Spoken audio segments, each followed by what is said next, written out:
یا ایھا الناس اعبدوا ربکم الذی خلقکم، اے ایمان والو اپنے اس رب کی عبادت کرو کہ جس نے تمہیں پیدا کیا، جس نے تمہیں والذین من قبلکم، اور تم سے اگلوں کو پیدا کیا، لعلکم تتقون، کہ تم پرہیزگار کہلاؤ۔ تو عبادت کا حکم دیا اور ساتھ میں اپنے محبوب بندوں کی تعظیم کا حکم بھی رب نے عطا فرمایا۔ وَلِلَّهِ الْعِزَّةُ وَلِرَسُولِهِ وَلِلْمُؤْمِنِينَ وَلَكِنَّ الْمُنَافِقِينَ لَا يَعْلَمُونَ۔ عزت اللہ کے لیے ہے، اس کے رسول کے لیے ہے، مسلمانوں کے لیے ہے، لیکن منافق اس بات کو نہیں جانتے، منافقین اس بات کو نہیں جانتے۔ وہیں اللہ تبارک و تعالی نے جہاں اپنی عبادت کا قرآن میں حکم دیا، اپنے محبوب بندوں کی عزت کا حکم دیا، اس کے ساتھ ہی رب نے یہ بھی حکم فرمایا کہ آگے جانے والے لوگوں کے لیے مغفرت کی دعا کرنا بھی اہل ایمان کا طریقہ اور ان کا شیوا ہے۔ 28ویں پارے کی سورہ حشر کی آیت کریمہ ہے جو میں نے تلاوت کی ہے۔ یقولون ربنا اغفر لنا ولاخواننا الذین سبقونا بالایمان، اے اللہ، مومن وہ ہیں جو یہ کہتے ہیں، کیا کہتے ہیں؟ ربنا اغفر لنا، اے مولا ہماری مغفرت کر دے، ولاخواننا الذین سبقونا بالایمان، اور ان لوگوں کی بھی مغفرت کر دے کہ جو ہم سے پہلے ایمان سلامت لے کر دنیا سے چلے گئے۔ زور سے بولو ذرا، کس کی مغفرت کر دے؟ ہماری۔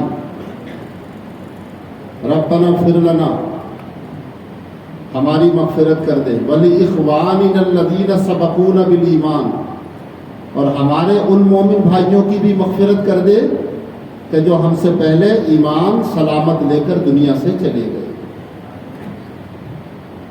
ولا تجعل فی قلوبنا غلا،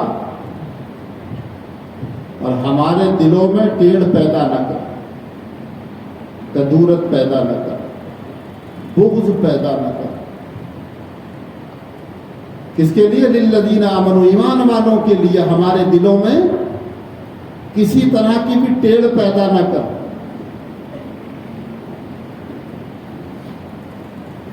ربنا انک رؤوف رحیم، اے مولا تو ہی بخشنے والا مہربان۔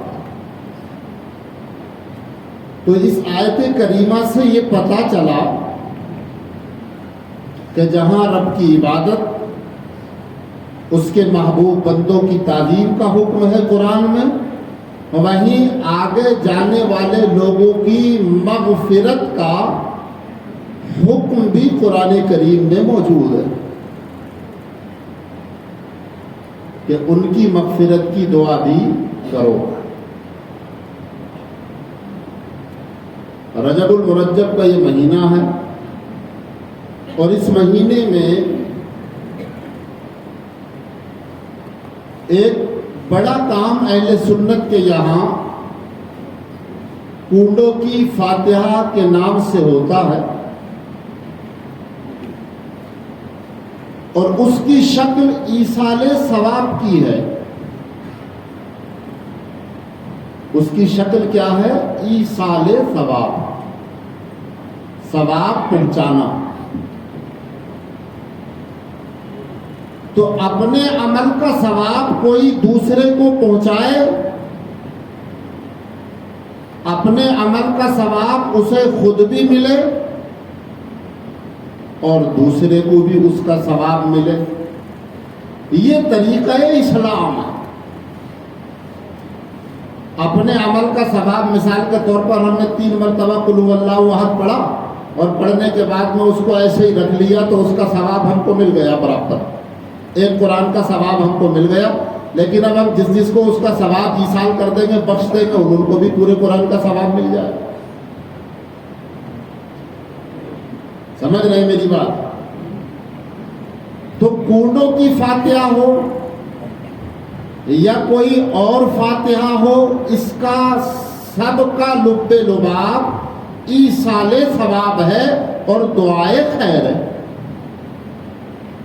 اب سوال یہ ہے کہ دعائے خیر کا حکم تو قرآن میں مل گیا کہ اپنے بھائیوں کے لیے ہاتھ اٹھا کے رب سے مغفرت کی دعا کرو، یہی تو دعائے خیر ہے. بولیے اور کیا ہے دعائے خیر؟ قرآن کی تلاوت کرو، اس کا ثواب انہیں بخشو، حدیث کی تلاوت کرو، اس کا ثواب انہیں بخشو، اوراد و وظائف پڑھو، اس کا ثواب انہیں بخشو، تو انشاءاللہ تمہیں بھی ملے گا، انہیں بھی ملے گا. رب کے یہاں ثواب کی کوئی کمی نہیں ہے. اچھا، جو لوگ ایصال ثواب کا مذاق اڑاتے ہیں اور اپنی مسجدوں میں ہنسی ٹھٹے کے ساتھ مزے لے لے کر کے فاتحہ کا بیان کرتے ہیں، ان کے یہاں بھی بخاری پڑھ کر کے دعائیں ہوتی ہیں. تو قرآن کریم کی کون سی آیت میں لکھا ہے کہ بخاری پڑھ کر دعا کرو؟ کون سی حدیث کی کتاب میں لکھا ہے؟ کون سی حدیث میں لکھا ہے کہ بخاری پڑھنے پر دعا قبول ہوتی ہے؟ بولو. اگر بخاری پڑھ کر دعا قبول ہوتی ہے، بخاری پڑھ کر اگر دعا قبول ہوتی ہے تو قرآن کریم کی سورتیں پڑھ کر دعا قبول نہیں ہوگی؟ بولیے. جو کھانا سامنے رکھا ہے اس کی شکل صرف صدقے کی ہے، یہ بات دھیان میں رکھ کے اپنے ذہنوں میں بٹھائیں. یہ بات، اس کی شکل کیا ہے؟ صرف صدقے کی ہے، اور صدقے کا حکم میرے مصطفیٰ نے خود عطا فرمایا. قرآن میں خود اللہ نے صدقے کا حکم دیا. تو جو کھانا وہاں رکھا ہے اس کی شکل صدقے کی ہے، قرآن کی تلاوت کی شکل جو ہے یہ ایصال ثواب کی ہے اور اس کی شکل صدقے کی ہے. اور شریعت اسلامی میں نہ صدقہ منع ہے اور نہ قرآن کریم کی تلاوت کرنا منع ہے. سوچئے ذرا اس بات کو. میں آپ کو بالکل سرل سہل طریقے سے سمجھانے کی کوشش کر رہا ہوں. ہم، یہ الگ بات ہے، آج کوئی یہ کہتا ہے کہ رسول اللہ صلی اللہ علیہ وسلم نے فاتحہ پڑھی، اس کا ثبوت کیا؟ لوگ ہم سے ثبوت مانگتے ہیں اور ہم ثبوت دینے کے چکر میں پڑ جاتے ہیں کہ بھئی ثبوت کیا؟ اپنے مولویوں کو بنا لو کہ ہاں کہ یار وہ فاتحہ کا ثبوت کیا؟ رسول اللہ نے دی تھی کیا فاتحہ؟ سمجھ رہے ہیں؟ فاتحہ ہی کا ثبوت لوگ ہم سے کیوں مانگتے ہیں؟ شادی محل میں جب بارات لے کے جاتے ہیں تو اس کا ثبوت کیوں نہیں مانگتے کہ رسول اللہ نے کبھی شادی محل میں شادی کی تھی کیا؟ اللہ کے رسول صلی اللہ علیہ وسلم جب بریانی کھانے کے لیے بیٹھتے ہیں تو یہ کیوں جو ہے قرآن و سنت سے دلیل نہیں مانگتے کہ رسول اللہ نے بریانی کھائی تھی کیا بول کے؟ بتائیے آپ. فاتحہ کے لیے کیوں اتنے پیچھے پڑے ہوئے ہیں یہ؟ حالانکہ ایصال ثواب کی شکل ان کے یہاں بھی ہے. اگر ایصال ثواب نہیں ہوتا تو بخاری پڑھ کے یہ جو ہے ہاتھ اٹھا کے دعا نہیں مانگتے. سمجھ رہے ہیں آپ؟ قرآن خوانیوں کا اہتمام ان کے یہاں بھی ہے، قرآن کریم پڑھ کے ثواب وہ بھی پہنچاتے ہیں، ایصال ثواب کے قائل ہیں. لیکن اہل سنت کی فاتحہ کے پیچھے نہ جانے کیوں پڑ گئے ہیں بیکار میں، کچھ حاصل نہیں، کچھ وصول نہیں. یہ شکل جو ہے ایصال ثواب کی ہے، اور قرآن کریم پڑھ کر ایصال کرنا، کسی کو ثواب پہنچانا، یہ خود قرآن میں بھی ہے اور خود حدیث مصطفیٰ میں بھی ہے. اب بالکل ایسی بات میں آپ کو بتاؤں کہ آپ سن کے حیرت میں پڑ جائیں گے کہ اہل سنت فاتحہ بلا وجہ نہیں کرتے. بخاری شریف کی کتاب المزارع، مسلم شریف کتاب المساقات اور دیگر سیاہ ستہ کی کتابوں میں حدیثیں موجود ہیں کہ صحابہ کرام علیہم الرضوان اپنے باغ کا جب پہلا پھل پکتا تھا تو رسول اللہ صلی اللہ علیہ وسلم کی بارگاہ میں اس کو توڑ کے لاتے تھے، یا رسول اللہ ہمارے باغ میں خیر و برکت کی دعا فرما دیں۔ یہ تو بخاری میں موجود ہے، مسلم میں موجود ہے، لیکن کوئی پڑھے تب نہ یا سمجھے تب نہ۔ اللہ کے حبیب علیہ الصلوۃ والسلام وہ کھجوریں سامنے رکھی ہوتی، یا اللہ انس کے باغ میں برکت عطا فرما، یا اللہ جابر کے باغ میں برکت عطا فرما، یا اللہ ان کی کھجوروں میں برکتیں عطا کر دے، یا اللہ انس کے بچے بال بچے زیادہ ہیں، اس کا سب کے باغ سال میں 1 مرتبہ پھلتے ہیں، انس کا باغ سال میں 2 مرتبہ پھل عطا کر دے۔ یار کھجوریں سامنے رکھی ہیں، رسول اللہ ہاتھ اٹھا کے دعا کر رہے ہیں۔ آج جو ہے کھجوریں تو یہاں نہیں ہیں، لیکن گیہوں چاول تو ہندوستان میں پیدا ہوتا ہے، وہ ہم سامنے رکھ کے دعا کرتے ہیں۔ تو رسول اللہ کے فعل سے یہ ثابت ہے کہ اگر کوئی نئی چیز گھر میں آئے، ہمارے یہاں اس کا طریقہ ہے یو پی کے اندر کہ جب کوئی نئی فصل آتی ہے تو لوگ جو ہے میٹھے چاول پکا کر، اگر چاول کی فصل آتی ہے تو میٹھے چاول پکا کے مسجد کو بھیجتے ہیں، وہاں پر دعائے خیر ہوتی ہے، یعنی ان کے اس اناج میں خیر و برکت کی دعا ہوتی ہے۔ اور جب گیہوں کی فصل کٹ کے آتی ہے تو جو ہے آٹا پسانے کے بعد گلگلے کرنے کے بعد مسجد بھیجتے ہیں۔ یہ وہی شکل ہے جو صحابہ کرام علیہم الرضوان اپنے باغ کا پھل توڑ کر رسول اللہ صلی اللہ تعالی علیہ وسلم کی بارگاہ میں لاتے تھے، اور اللہ کے حبیب علیہ الصلوۃ والسلام ان کے لیے ہاتھ اٹھا کے، اس پھل کو سامنے رکھ کر ہاتھ اٹھا کے اللہ کے حبیب ان کے لیے دعائے خیر فرماتے۔ اب اس سے زیادہ کیا ہے؟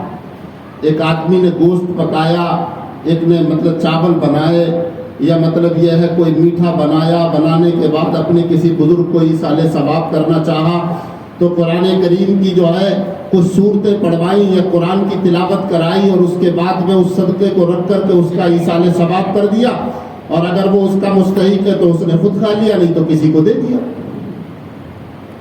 یہ بھی یاد رکھیں کہ فاتحہ کا کھانا یہ صدقہ واجبہ نہیں ہے، کوئی منت نہیں ہے اس کی، یہ صدقہ واجبہ نہیں ہے یہ کہ صرف غریب ہی کھائیں گے، صرف مسکین ہی کھائیں گے، صرف فقیر ہی کھائیں گے، یہ صدقہ نافلہ ہے۔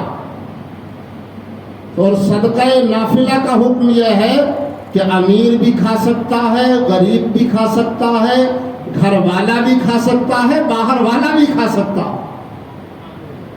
زور سے بولو ذرا سبحان اللہ۔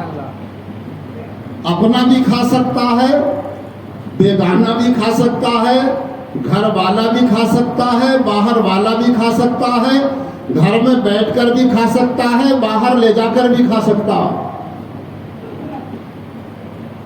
فاتحہ کے اندر کچھ قیدیں ہماری طرف سے ایسی بڑی ہوئی ہے، حالانکہ اس کی شکل ہمارے یہاں کوئی فرض یا واجب کی نہیں ہے۔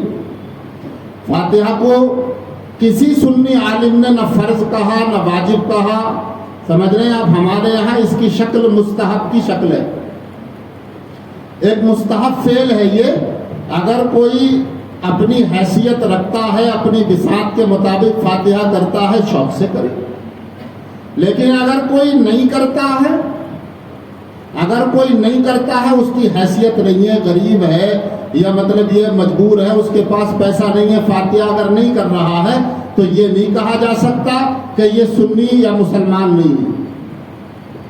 ہاں اگر فاتحہ کو منع کرتا ہے اور یہ کہتا ہے کہ فاتحہ کی اسلام میں کوئی اصل نہیں ہے، ان فاتحہ کو دلانا نہیں چاہیے، فاتحہ اپنے گھر میں کرنا نہیں چاہیے، تو پھر یقیناً اس کے عقیدے پر شک ہے، یقیناً اس کے عقیدے میں گڑبڑی ہے، یقیناً جو ہے کہیں نہ کہیں فالٹ ہے، کہیں نہ کہیں۔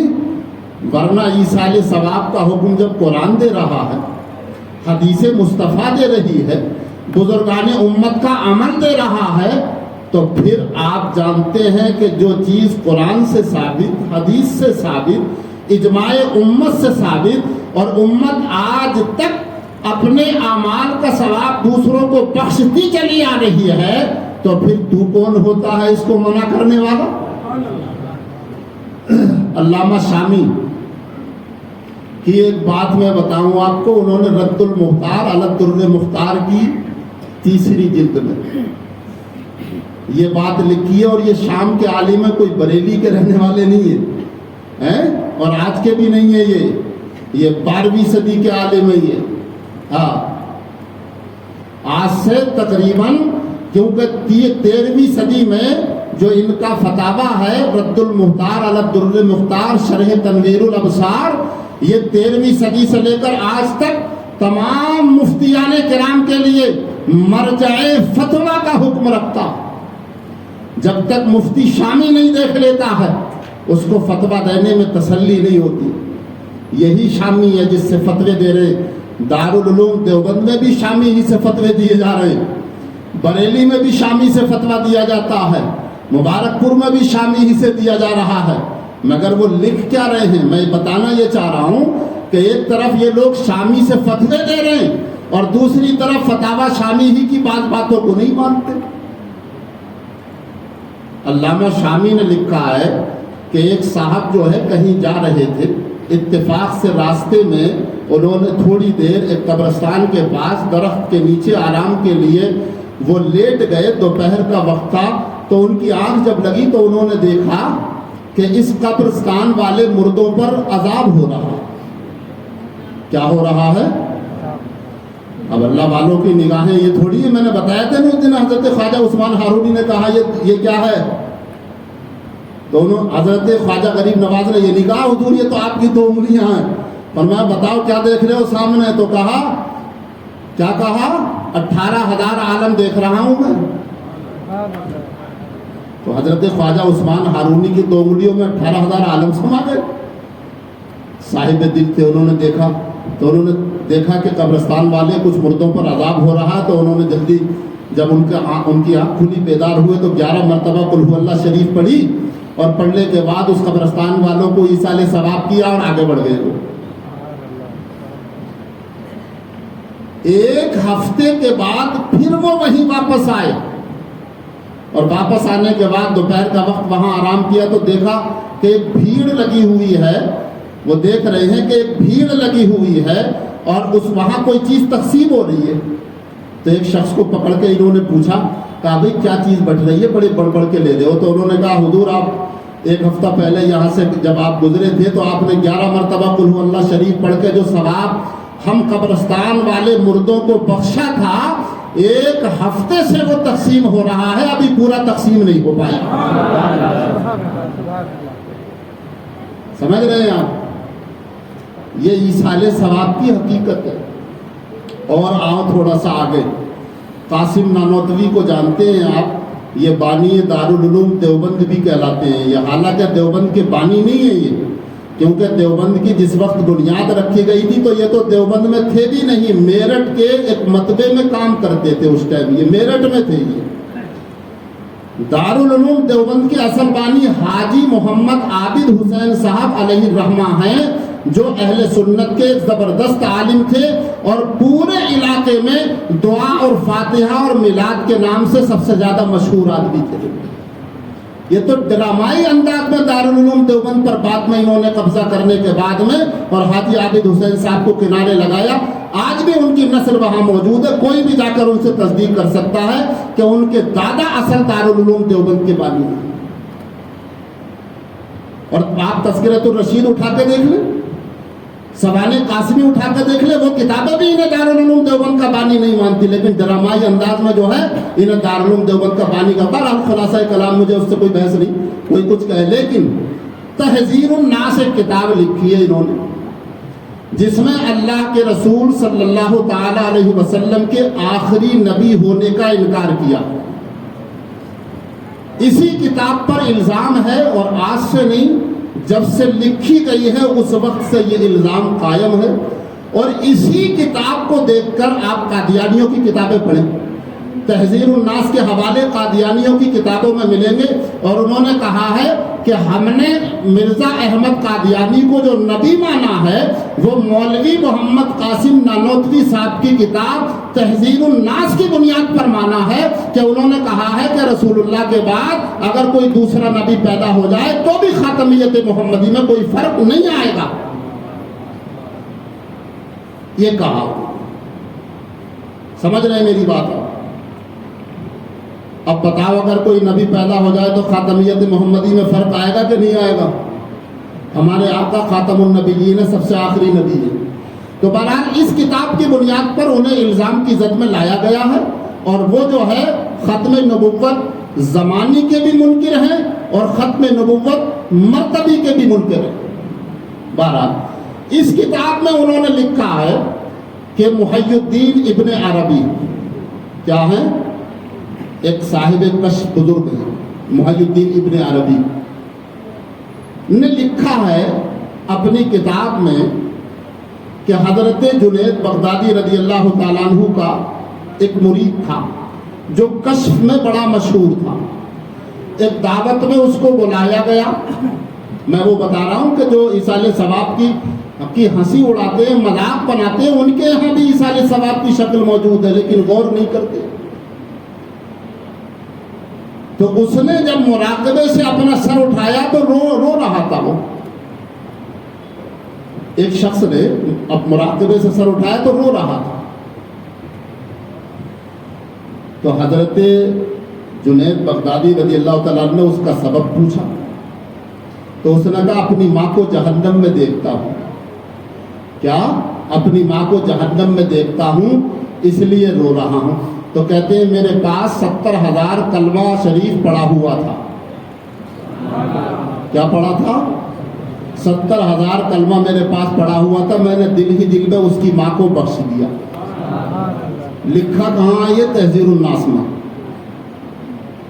70,000 کلمہ میں نے پڑھا ہوا تھا، میں نے پڑھ رکھا تھا، وہی اس کی ماں کو میں نے بخش دیا۔ اب جب اس نے مراقبے سے سر اٹھایا تو وہ ہنس رہا تھا، تو میں نے کہا اب کیوں ہنس رہا ہے؟ تو اس نے کہا کہ اپنی ماں کو جنت میں دیکھ رہا ہوں۔ تو وہ کہتے ہیں کہ حدیث پاک میں 70,000 کلمہ طیبہ پڑھنے کی جو بشارت آئی ہے کہ جس کے لیے 70,000 مرتبہ کلمہ پڑھ لیا جائے اس کی بخشش ہو جائے گی، تو حدیث پاک کی صحت اس نوجوان کے کشف سے معلوم ہوئی اور اس کے کشف کی صحت اس حدیث پاک سے معلوم ہوئی۔ سمجھ رہے ہیں میری بات؟ تو اگر یہ بتاؤ کہ کسی کو ثواب پہنچتا نہیں ہے، کسی کو ثواب نہیں جاتا ہے، تو اس نوجوان نے کیسے اپنی ماں کو ایک دم دوزخ میں دیکھتے دیکھتے جنت میں دیکھ لیا؟ یار کلمہ طیبہ کے ثواب کی وجہ سے ہی تو اس کی ماں کو دوزخ سے نکال کر جنت میں داخل کیا گیا، اور ثواب پہنچایا کہاں سے گیا؟ اسی روئے زمین سے۔ تو اگر ثواب پہنچانے کی کوئی اصل نہیں ہے تو بتاؤ کہ تحذیر الناس کے اندر یہ واقعہ لکھا کیوں گیا؟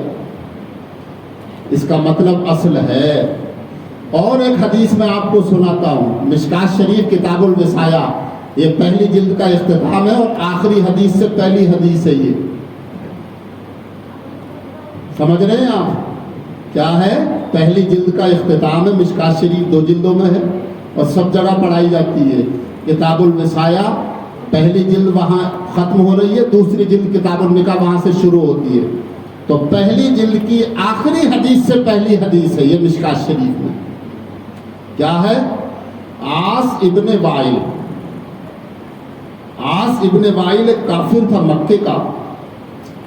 جب یہ مرنے لگا تو کافر تو ظاہر ہے کہ بڑے سخت ہوتے ہیں بھائی۔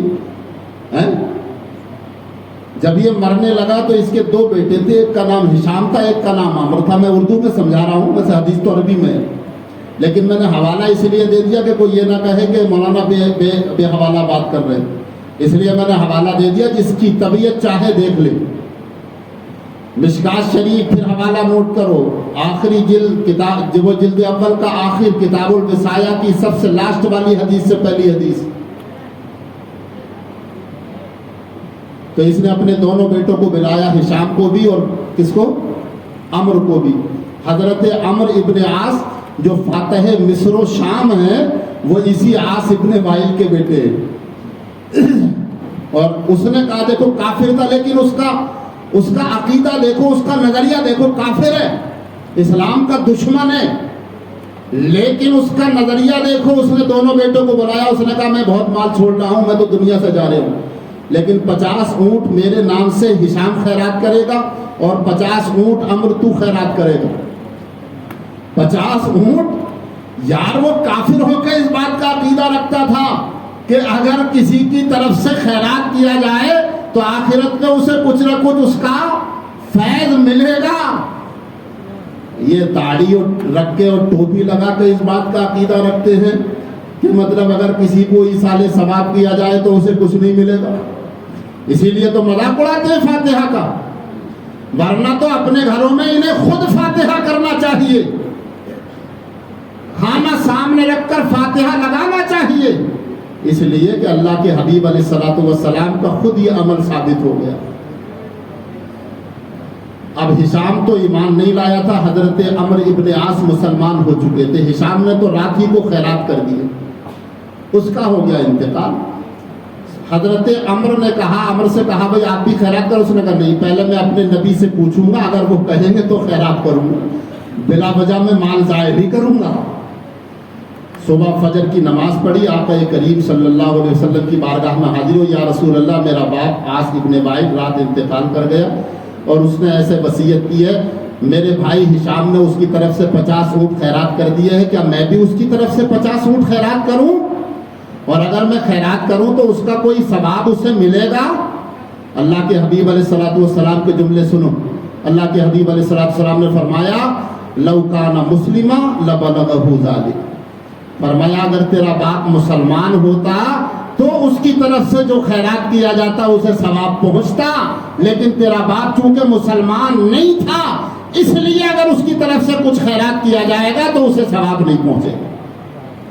اب اپنے مردوں کے بارے میں یہ وضاحت کریں کہ یہ اپنے مرنے والوں کو مسلمان سمجھتے ہیں یا نہیں سمجھتے؟ اگر مسلمان سمجھتے ہیں تو اللہ کے رسول کے فرمان کی روشنی میں انہیں ایصال ثواب کیا کریں، کیونکہ رسول اللہ نے فرمایا اگر وہ مسلمان ہوتا تو اسے ثواب پہنچتا۔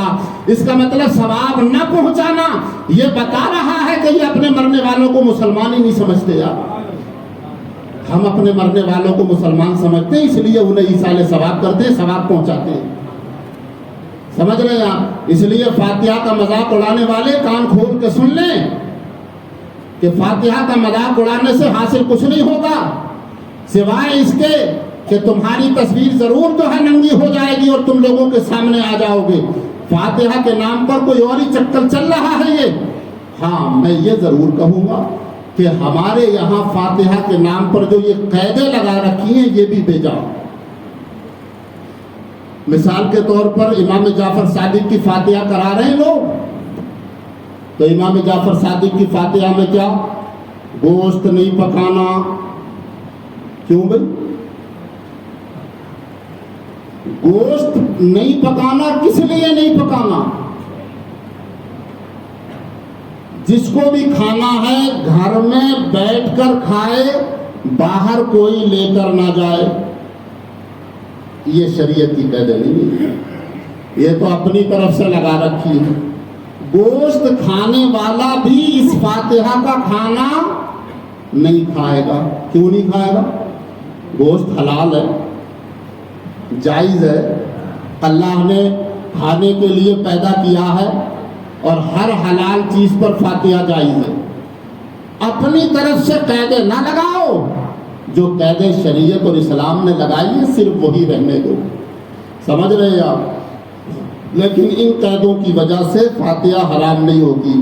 اس لیے اپنی طرف سے یہ قید لگانا کہ صاحب جو بھی کھائے گا یہیں بیٹھ کے کھائے گا، یہ غلط۔ اپنی طرف سے یہ قید لگانا کہ صاحب جو ہے اور ہاں ایک طریقہ یہ ہے کہ دیگر فاتحہ کرتے ہیں، یہ بھی دوسری فاتحوں کی طرح ایک فاتحہ ہے، اہتمام کے ساتھ لوگ فاتحہ اس لیے کرتے ہیں تاکہ اس کا ادب اور احترام برقرار رہے، لیکن اتنا نہیں کہ پورا گھر دھونا، گھر دھو رہے ہیں صاف، پورے پورے گھر صاف کر رہے ہیں کہ کوئی پیردان تک بھی مطلب بے دھلا نہیں رہنا چاہیے، پھر فاتحہ کر رہے ہیں۔ اتنا بڑا اہتمام کا حکم شریعت نے نہیں دیا۔ کوئی اپنی طبیعت سے کرنا چاہے تو کر سکتا ہے، لیکن شریعت کا حکم یہ نہیں ہے، کوئی اس بات کو شریعت سے نہیں جوڑ سکتا۔ شریعت کا حکم یہ نہیں ہے، شریعت کا حکم یہ ہے کہ پاک صاف ہو کر حضرت امام جعفر صادق رضی اللہ تعالیٰ عنہ کی فاتحہ کا کھانا بنائیے اور پھر اس پر فاتحہ دلائیے، ایصال ثواب کیجیے ان کی روح کو، اور ایصال ثواب کرنے کے بعد میں جو ہے آپ کھائیے، اپنے رشتہ داروں کو بلا کے کھلائیے۔ کوئی اگر لے کے جانا چاہے تو لے کے بھی جا سکتا ہے، گھر میں بھی کھا سکتا ہے، باہر بھی کھا سکتا ہے۔ ہاں ایک نظریہ اور غلط ہے کہ اگر کسی کے گھر میں کسی سال کسی کا انتقال ہو گیا باپ کی طرف سے، تو وہاں امام جعفر صادق رضی اللہ تعالیٰ عنہ کی فاتحہ نہیں ہو رہی ہے، کیوں بھائی؟ کہ امام جعفر صادق نے مار دیا کیا کسی کو؟ کتنے غلط نظریات لوگ جو ہے لپیٹے ہوئے ہیں فاتحاؤں سے، یہ غلط طریقہ ہے۔ آپ امام جعفر صادق رضی اللہ تعالیٰ عنہ کی فاتحہ لگواتے ہیں، ہر سال لگوائیے، نیم سے لگوائیے۔ کسی کا مرنا جینا سوائے رب تبارک و تعالیٰ کی قدرت کے نہیں ہو سکتا۔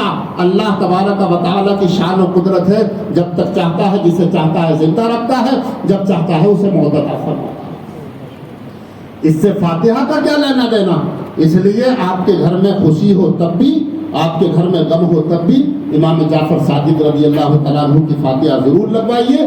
اور یہ فاتحہ ایصال ثواب کی ایک شکل ہے، اور اس کا اہتمام اتنا ہی کیجیے کہ جتنا شریعت نے حکم دیا ہے، اس سے زیادہ قیدیں اپنی طرف سے مت لگائیے کہ فلانا نہیں کھانا، وہ نہیں کھانا، یہ نہیں کھانا، وہ لے کے نہیں جانا، باہر نہیں جانا۔ یہ کیا سب قیدیں اپنی طرف سے ہیں؟ اسلام کا اس سے کوئی تعلق نہیں ہے، اور کوئی اہل سنت پر یہ الزام نہیں لگا سکتا کہ اہل سنت ایسا کرتے ہیں۔ نہیں، ہم تو اس سے منع کرتے ہیں۔ فاتحہ ہمارے یہاں جائز وہ الگ بات ہے۔ ہاں ایک چیز اور ہے، یہاں پر اب ٹائم جو ہے بالکل تقریباً پورا ہو چکا۔ ایک چیز اور، امام جعفر صادق رضی اللہ تعالیٰ عنہ کی سیرت ہم بیان کرنا چاہتے تھے، لیکن حضرت کی سیرت تو بیان ہی نہیں ہوئی۔ صرف اتنا سمجھ لیں کہ آپ کی ولادت جو ہے 1 صدی ہجری میں ہے، یعنی آپ کی ولادت جو ہے شوال المکرم 83 ہجری میں ہے، اور آپ کا وصال 15 رجب 148 میں ہے۔ کتنا؟ 83 ہجری شوال المکرم میں آپ کی ولادت ہے، اور 148 15 رجب المرجب کو آپ کا وصال ہے۔ تو آپ کی وصالی فاتحہ جو ہے وہ 15 رجب کو ہونا چاہیے۔ 22 رجب کو جو فاتحہ ہو رہی ہے یہ بھی میرے حساب سے صحیح نہیں ہے۔ کیوں؟ حالانکہ فاتحہ کسی دن بھی دی جا سکتی ہے، کسی دن بھی دلائی جا سکتی ہے، پورے رجب کے مہینے میں جب چاہیں فاتحہ کر سکتے ہیں، لیکن اس سے غلط نظریہ لپٹا ہوا۔ وہ نظریہ یہ ہے کہ 22 تاریخ کو شیعہ حضرت امیر معاویہ رضی اللہ تعالی عنہ کے وصال کی خوشی مناتے ہیں، اور اس خوشی کا نام انہوں نے امام جعفر صادق کی فاتحہ دے دیا۔ تو اہل سنت اس نظریے سے نہیں کرتے ہیں، ہم تو امام جعفر صادق کی ثواب، ایصال ثواب کی نیت سے کرتے ہیں، اور اس دن کریں تو بھی جائز ہے کہ اس دن حضرت امیر معاویہ کو ایصال ثواب کریں۔ تو حضرت امام جعفر صادق کو بھی ایصال ثواب ہو جائے گا، اور حضرت امیر معاویہ رضی اللہ تعالیٰ عنہ کو بھی ایصال ثواب ہو جائے گا۔ اس نظریے سے نہیں کرتے ہم۔ ہر صحابی کا احترام ہمارے دل میں ہے، ہر اہل بیت کا احترام ہمارے دل میں ہے۔ اہل بیت کے ایک عظیم سپوت کا نام امام جعفر صادق ہے۔ آپ امام محمد باقر کے فرزند ہیں۔ امام محمد باقر کا وصال 117 ہجری میں ہوا ہے۔ آپ فرزند ہیں امام زین العابدین کے۔ امام زین العابدین کا وصال سن 96 ہجری میں ہوا ہے۔ آپ فرزند ہیں حضرت امام حسین رضی اللہ تعالی عنہ کے۔ امام حسین کا وصال سن 61 ہجری میں ہوا ہے۔ آپ فرزند ہیں حضرت مولا علی کرم اللہ تعالی وجہ الکریم کے۔ آپ کا وصال سن 40 ہجری میں ہوا۔ میں سب کی تاریخ وصال بتا سکتا ہوں، لیکن صرف اتنے ہی پر اکتفا کر رہا ہوں۔ آپ اہل بیت کے ایک عظیم سپوت ہیں۔ آپ امام اعظم ابو حنیفہ رضی اللہ تعالی عنہ کے ہم عصر ہیں۔ آپ کی پیدائش سن 80 ہجری میں، وصال 150 میں ہے امام اعظم کا، جن کی ہم پیروی کرتے ہیں، تقلید کرتے ہیں۔ اور حضرت امام جعفر صادق کی ولادت 83 یعنی اس سے 3 سال بعد ہے، اور وصال 2 سال پہلے ہے۔ امام اعظم کی عمر 70 سال ہے، آپ کی عمر 65 سال ہے، سمجھ رہے ہیں آپ؟ وہی زمانہ ہے۔ 2 سال امام اعظم ابو حنیفہ رضی اللہ تعالیٰ عنہ نے حضرت سیدنا امام جعفر صادق رضی اللہ تعالیٰ عنہ کی صحبت میں گزارے ہیں اور باضابطہ ان سے تعلیم لی ہے، اور آپ خود فرماتے تھے لولا السنتان لہلک النعمان، اگر یہ 2 سال نہ ملتے مجھے، امام جعفر صادق کی صحبت نہ ملتی 2 سال، تو نعمان تو ہلاک ہو گیا تھا۔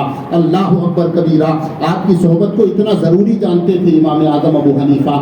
وہ دونوں کا زمانہ ایک ہے، گویا کہ تابعین، امام اعظم ابو حنیفہ تابعی ہیں، تو آپ کو بھی تابعین کی فہرست میں شمار کیا گیا ہے، اور بعض لوگوں نے آپ کو تبع تابعین کی فہرست میں شامل مانا ہے۔ آپ کے والد کو بالاتفاق سب نے تابعی مانا ہے، جو ان کا نام امام باقر رضی اللہ تعالیٰ عنہ ہے۔ لہذا یہ اہل بیت کے ایک عظیم سپوت ہیں، اور شیعوں کے 12 اماموں میں سے یہ ایک امام بھی ہیں، سمجھ رہے ہیں؟ شیعہ جن 12 اماموں کو مانتے ہیں ان میں سے ایک امام بھی ہے۔ شیعہ اپنے نظریے سے مانتے ہیں، کوئی ہریدوار سے اگر جل لا رہا ہے، گنگا جل، تو وہ اپنے نظریے سے لا رہا ہے، اور کوئی آب زمزم لا رہا ہے مکہ المکرمہ سے، تو وہ اپنے نظریے سے لا رہا ہے۔ پانی دونوں ہیں، لیکن نظریات کے اختلاف سے دونوں کی حیثیت بدل گئی ہے۔ اس لیے ہم اپنے بزرگوں کی جو فاتحہ اور ان کو مانتے ہیں، اہل سنت کے نظریے سے مانتے ہیں، شیعہ جو مانتے ہیں وہ اپنے نظریے سے مانتے ہیں، ان کا ماننا ان کے لیے، ہمارا ماننا ہمارے لیے۔ لکم دینکم ولی دین، تمہارا دین تمہارے لیے، ہمارا دین ہمارے لیے۔ اللہ تبارک و تعالیٰ کی بارگاہ میں دعا ہے کہ مولا کائنات مجھے اور آپ سب کو صحابہ اور اہل بیت کی محبت ہی میں جلائے، اور صحابہ اور اہل بیت کی محبت ہی میں اللہ تعالیٰ سب کا خاتمہ ایمان پر فرمائے۔ آمین۔ وآخر دعوانا ان الحمد للہ رب العالمین۔